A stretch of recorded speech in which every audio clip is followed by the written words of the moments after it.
பழம் மாங்காய் போட்டு சாம்பார் வைக்க போகிறேன். அதுக்கு இப்போ சின்ன வெங்காயம் நறுக்கி வச்சுருக்கேன், 2 பச்சை மிளகாய் நறுக்கி வச்சுருக்கேன். அதில் சேர்த்துக்கலாம், தக்காளியும் சேர்த்துக்கலாம். மாங்காய் இருக்கட்டும், குழம்பு கொதித்த பிறகு போடணும், அது தனியாக இருக்குது. சாம்பாருக்கு காய் வேக போடணும், அதுக்கு தண்ணி சேர்த்துக்கலாம்.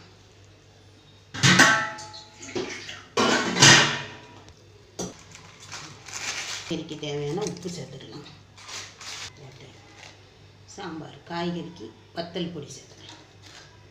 குழம்பு வச்சு வச்சுருக்கேன், பருப்பு வேக வச்சுருக்கேன், தேங்காய் சீரகம் அரைச்சி வச்சுருக்கேன். முட்டைக்கோஸ் கேரட் பொரியல் வைக்க போகிறேன். அதுக்கு பாசிப்பருப்பு வேக வச்சு வச்சுருக்கேன். பச்சை மிளகா பூடுலாம் பரபரன்னு திரித்து வச்சுருக்கேன். பச்சடிக்கு ரெடி பண்ணி வச்சுருக்கேன். கருணக்கிழங்கும் வெங்காயமும் போட்டிருக்கேன். இப்போ புளி கரைச்சி ஊற்றி வத்தல் பொடி போட்டு உப்பு போட்டு வேக போடணும்.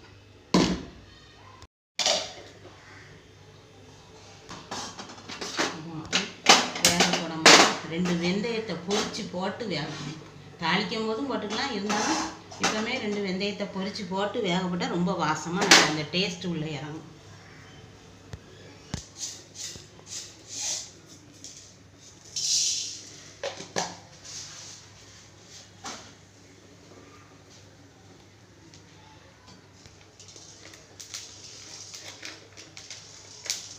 கருணக்கிழங்குக்கு பச்சடிக்கு தேவையான வத்தல் பொடி சேர்த்துக்கலாம்.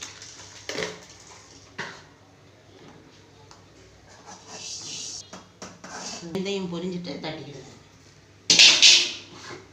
இது சேர்த்தாச்சு.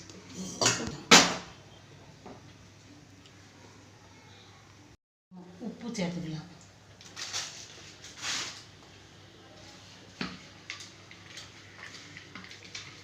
புளி கரைச்சி சேர்த்துக்கலாம்.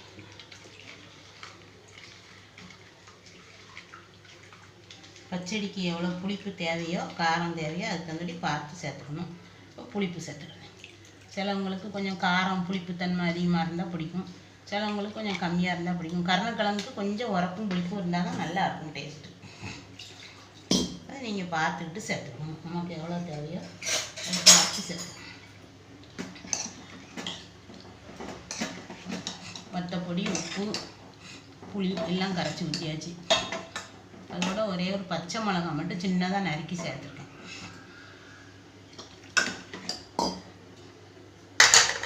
இவ்வளோ கொதித்து நல்லா வேகட்டும். கடைசியில் தேங்காய் சேர்த்து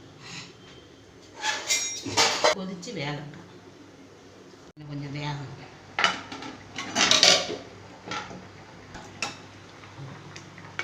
இன்னும் கொஞ்சம் தண்ணி இல்லை, கருணக்கிழங்கு மசாலாவோடு சேர்ந்து நல்லா கொதிச்சு நல்லா கொதித்து அந்த மசாலா நல்லா வெந்துட்டு இப்போ இந்த தேங்காய் சீரகம் அரைச்சதை போட்டு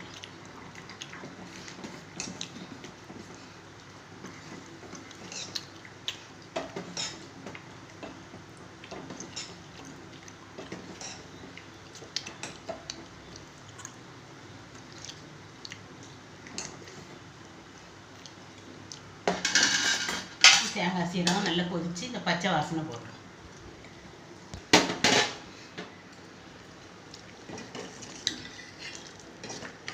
சாம்பாருக்குள்ள காயெல்லாம் நல்லா வெந்துட்டு இப்போ அடுப்பை தீயை இறக்கி வச்சுட்டு பருப்பு தேங்காய்லாம் சேர்த்துக்கலாம்.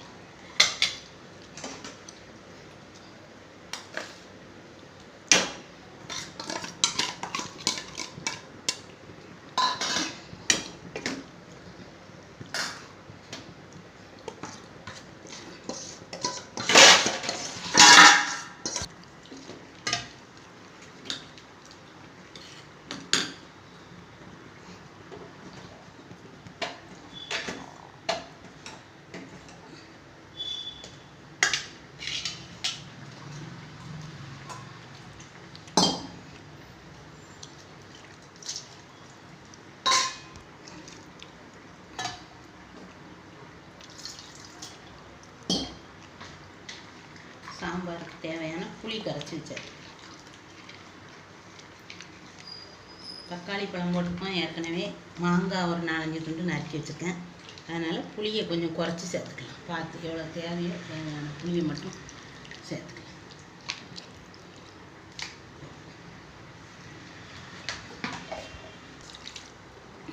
உப்பு போட்டுருவேன்.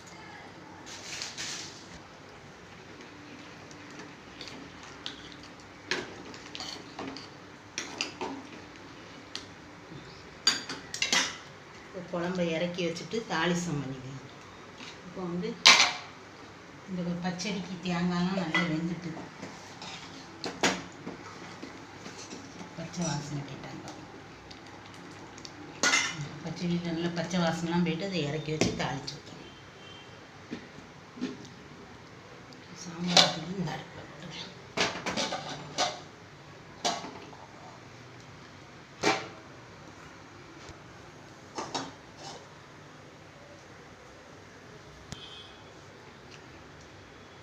சாம்பாருக்கும் பச்சடிக்கும் சேர்த்தே தாளிச்சிக்கலாம்.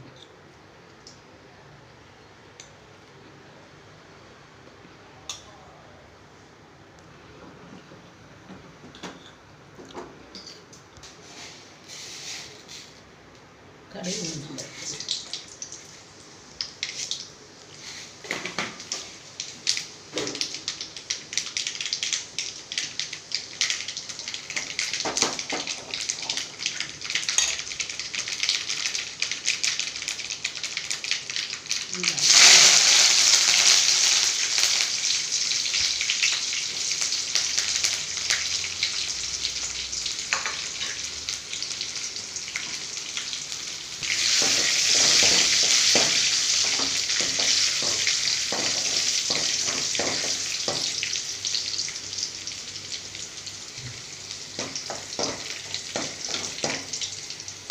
தாளிசம் ரெடி ஆகிட்டு இப்போ அடுப்பு ஆஃப் பண்ணிவிட்டு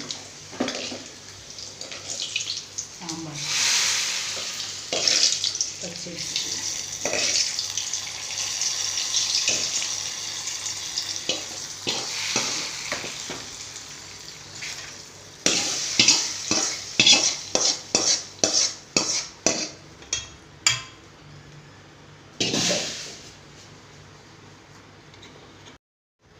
கொஞ்சம் ஒரு கொதிக்க வச்சு எடுத்துக்கலாம். தாளிசத்தோட சுவை அதில் கொஞ்சம் இறங்கட்டும்.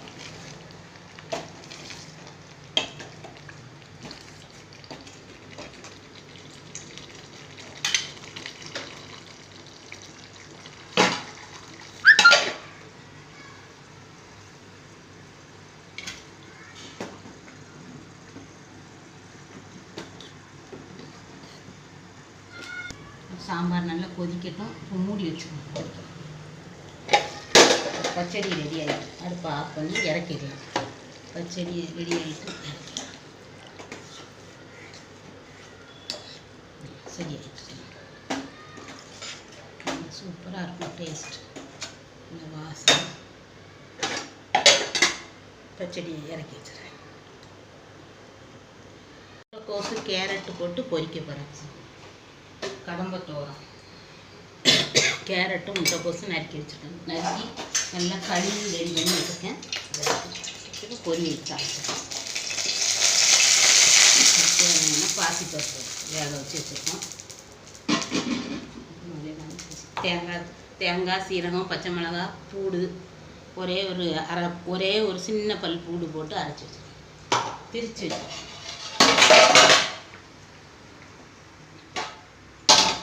திறந்தாலும் கொதிக்கட்டும்.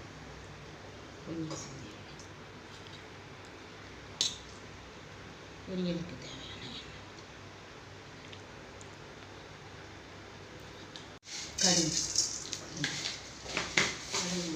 சேர்த்துக்கலாம்.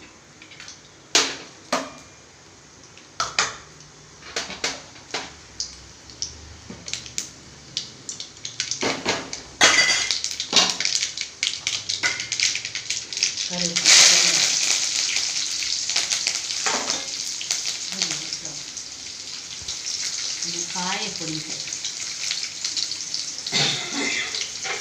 கேரட் முட்டைக்கோசு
காய் எடுத்து லேசாக தண்ணி தொளித்து வேக விட்டுக்கலாம்.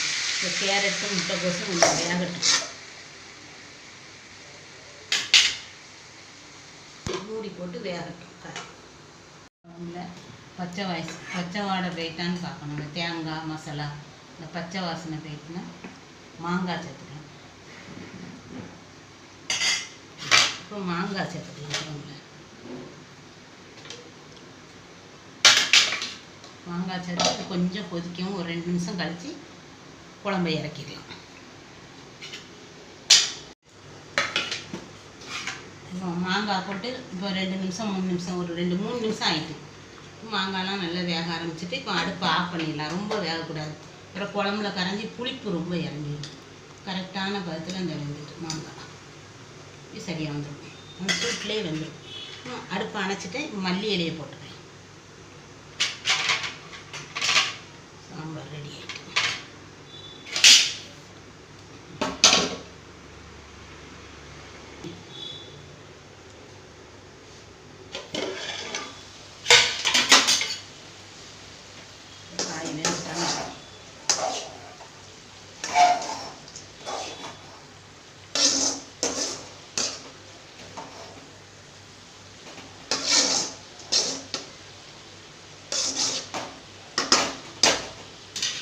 ஒரு 2 நிமிஷம் வேகட்டும்.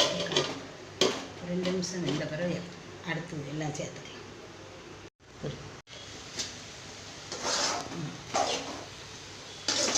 கோஸும் கேரட்டும் நல்லா 3/4 வேக்காடு வெந்துட்டு இப்போ பருப்பை சேர்த்துக்கலாம்.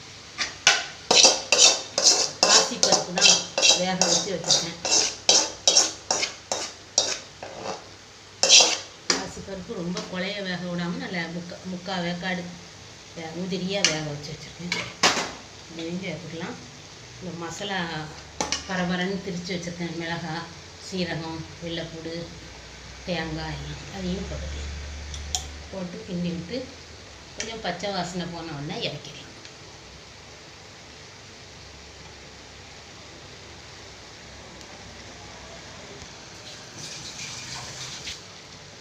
ஏற்கனவே நம்ம காய்க்கு உப்பு சேர்த்துருக்கோம். காணாட்டா இந்த ஸ்டேஜில் லேசாக பொடி உப்பு சேர்த்துக்கலாம். அப்போல்லாம் கல் உப்பு போட்டேன். அது நல்லா வெந்துட்டு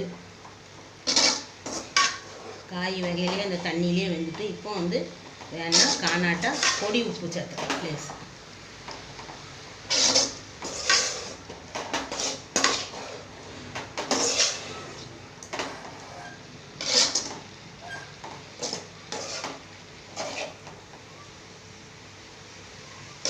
பச்சை வாசனை போட்டு